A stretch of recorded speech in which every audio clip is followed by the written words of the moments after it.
میرے نبی کریم صلی اللہ تعالیٰ علیہ وسلم نے فرمایا اگر کسی شخص کو تم پاؤ کہ کسی جگہ اس کی عزت خراب کی جا رہی ہے، ہمارے ہاں کرتے ہیں نا لوگ، 3 لوگ بیٹھے ہیں تو ایک اٹھ کے جاتا ہے تو باقی 2 اس کی غیبت شروع کر دیتے ہیں اور بڑا مزہ لے کے اس کی بات کرتے ہیں، حالانکہ انہیں یہ نہیں پتا کہ جب تو اٹھ کے جائے گا نا، اب تو ایک یہ گیا ہے نا اور تم 2 بچے ہو، تو اگر تو جاتا اور وہ 2 بچ جاتے تو تیرا بھی یہی اشر کرتے جو یہ اس کا کر رہے۔ اللہ کے حبیب صلی اللہ علیہ وسلم فرماتے ہیں کسی شخص کی کسی جگہ اگر عزت خراب کی جا رہی ہو، اس کے بارے میں توہین آمیز رویہ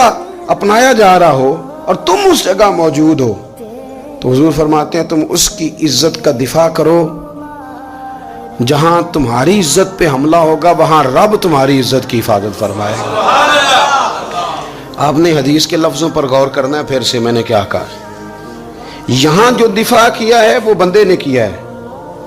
اگرچہ یہ توفیق بھی اللہ نے دی ہے، پر جو حدیث کے ظاہری الفاظ ہیں ان کے حسن اور ان کی خوبصورتی اور ان کا ذائقہ دیکھیے، فرمایا کسی جگہ کسی شخص کی عزت پر حملہ ہو رہا تھا، لوگ حملہ آور تھے اور تو نے وہاں دفاع کر دیا، کہا یار یہ بات ہی نہیں ہے جو تم کر رہے ہو، معاملہ یہ اور ہے، تم نے اس کی عزت کا دفاع کر دیا،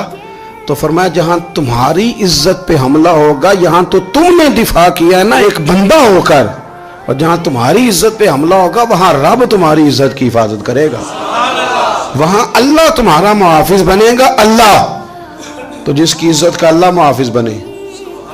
اسے کوئی رسوا کر سکتا ہے؟ اس کی عزت میں کسی جگہ کوئی کمی واقع ہو سکتی ہے؟